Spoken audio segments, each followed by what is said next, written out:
Say what's cracking, YouTube. It's your boy 16 to life, and I'm back like I'm on a parole violation. Yard down. Now, for those of y'all that's new to my page, in 1994, I got arrested.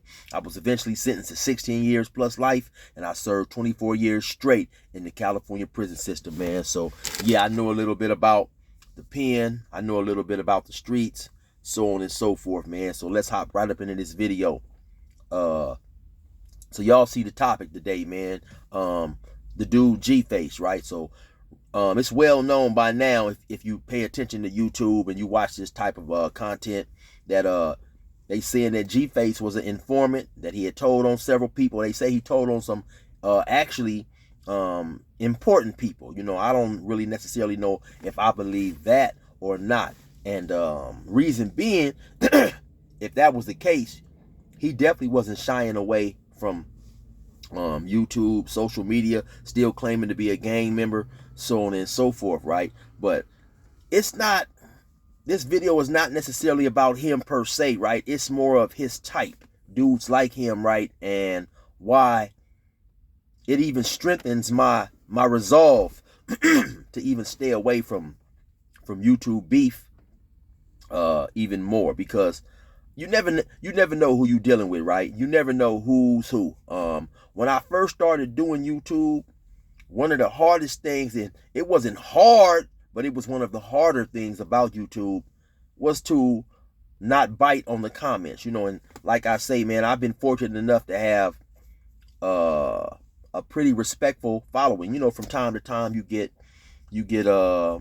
people that come to the comments and they say something disrespectful or stuff like that, and I'll just delete it. You know, for the most part, if I see it too, if somebody come in my comments and they disrespect another gang, another race, whatever, I delete it, because I don't necessarily want all that negativity. You know, I don't want my page to be about that, right? And it's easy, of course, you know, controversy sells. You know, you have some dudes who make their whole page about being controversial, you know, and speaking on controversial topics, you know, because they want the likes and so on and so forth, I guess, right?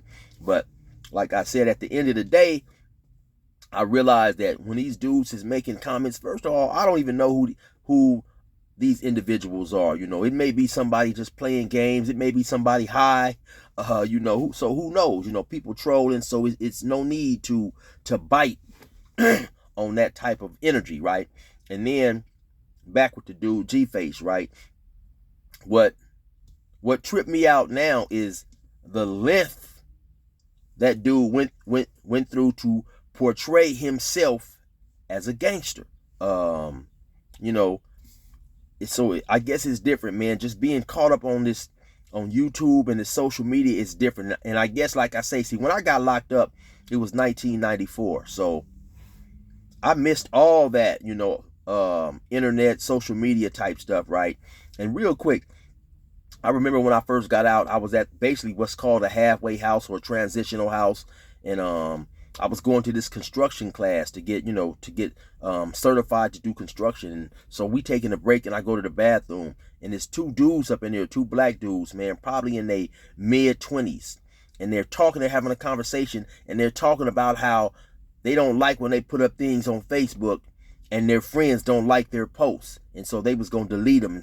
And I'm thinking, like, these is two grown men getting upset because other people is not liking your post. It just, being all caught up in that internet stuff is just something it's crazy, man. And I'm just glad I didn't grow up in that generation where, you know, I don't feel relevant unless other people are, I guess, congratulating me or affirming, you know, what I'm doing. You know what I'm saying? So to me, it's just crazy that another man needs that type of attention, right? Because I grew up in an era where men, you know, men was men. It's just hard to say, man, if you didn't grow up in that era. And then also the gangster era, right? Where, you know, certain things, you know what I mean? Okay, once you punk the game like GFace and you go to telling on people, it's over. It's a wrap. You know, you are no longer tough in that gangster type life now, right? I can understand now if you out minding your business, right? You didn't told on somebody or whatever, and some people approach you, I'm not saying lay down and let these people pummel you. Of course, fight back, defend yourself, but to still run around and portray yourself as a gangster, the length, the extent this dude went through to still try to act hard and act tough, like, what you done, right? If everything they're alleging is true, and his lawyer went up there and made statements saying that he cooperated against this person and that person. So, I mean, I'm assuming that it has to have some truth to it, right? So if any of that stuff is true, I mean, you still trying to run around and portray this gangster act is crazy to me, right? Look, and so basically, I don't know. To me, it's mind blowing, man. It's mind blowing, right? There's so many things going through my mind right now, because for those people who have never been in a gang, right? Let me point something out to you. Let's just say you have 50 people from your hood, 50 people that's in your gang. All 50 of those people are not going to be shooters, killers, so on and so forth, right? You may have 10 to 15 people, if you're lucky, out of that 50, right? That's really dedicated, that's really sticking to the principles, that's really doing the things that make a gang member a gang member. The other 35 or 30, they're just living off the fame, And when things get rough, those are the ones you're going to have to worry about either dropping out, not participating in the war, or telling if they get caught up on a situation, right? With me, I'm no tough guy or nothing that, but I've always been my own biggest critic. If certain things happen, because I believed in certain things, whether they was foolish or not, and so if somebody did, let me tell you guys my main. I don't know if you guys been keeping up with my stories, but I told a story. The name of that story, I believe, is Chill versus Goliath, when a dude attempted to slap me and I stabbed him, right? I remember telling myself, man, I'm done rapping. There's no way I could feel comfortable saying another rap about doing this, doing that, if I get away with letting anybody attempt to slap me. I mean, I've always held myself to a certain standard. That's why I told the dudes when they, the story. So I got into it with a dude from up north, from Richmond, right? And he was a humongously big dude. So the Crips came, they was like, "What's up, Chill, man? We got your back. You want to rush this dude?" I'm like, "No, homie. All I need is that Dizang, you know what I'm saying? That Bethlehem, like Banky Pound call it, man. Outside of that, I'm fit to handle this myself." So I say that to say I was always my biggest critic. I held myself to a certain standard. There was a time I was getting ready to go to Montana. I told a story about being shot. I was in the hood selling dope.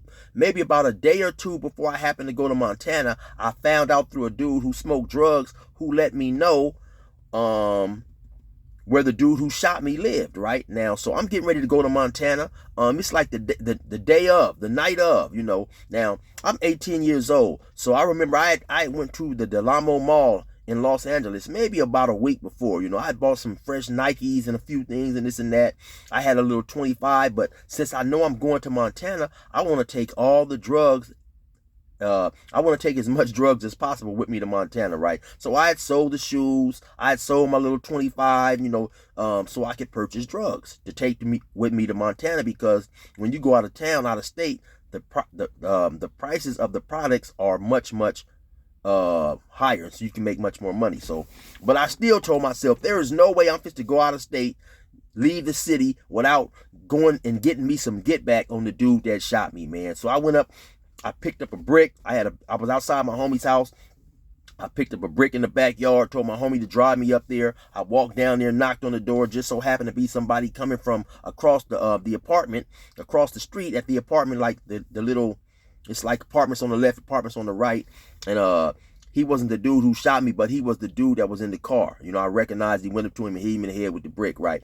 But I say that to say that, it's a certain standard in this street life that, and so what I've come to realize and learn is everybody is not with it. Some people are faking.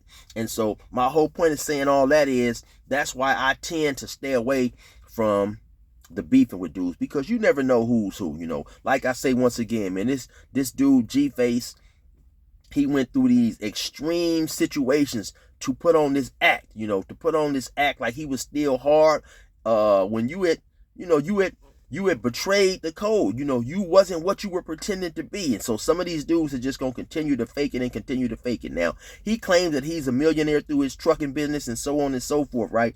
If that really was the case, and it may be true, right? I'm tripping on, like, why didn't you just enjoy your money doing the trucking life? I'm sure the trucking life was getting you way more money than YouTube was getting you, but his quest for attention and his, I don't know if dudes want to call it clout or whatever it was, right? But his desire to seek that seemed crazy to me when you were not who you said you were, and so, this dude is pulling up on dudes, going to people's houses, talking about FaZe. And, he was in several beats, if you guys pay attention to it. And I don't understand it, like I say. But at the end of the day, that's why I stay away from these YouTube beefs. YouTube is for a check, not to get into a wreck. That's my opinion about that, right? Every now and then I may address something. And I also try to address it in a way that's not, solely targeted at a specific individual. If in fact I do address certain stuff, right? But to me it's crazy, like I say, man. So now it all comes out that this dude was, he was a clown. He was a clown, he was an informant. And so yeah, that's my situation on that, man. You never know, man. You never know. Now, say somebody get into it with this dude, right? And he ends up telling or whatever, because if you told once, you'll tell twice, and so, I believe, right? And it's not necessarily that I'm proud of the things that I've done in my past, right? But what I am 1,000,000% proud of is, at that time, I stuck to my principles. I stuck to my integrity. I had certain beliefs, and I didn't betray them upon finding myself in a situation that I may never get out of, upon finding myself locked up and may never coming home, So I always give people that freedom and respect to eventually move on and change. You may feel some way in 1995, and in 2005 you say, you know what, I'm adjusting my position, man.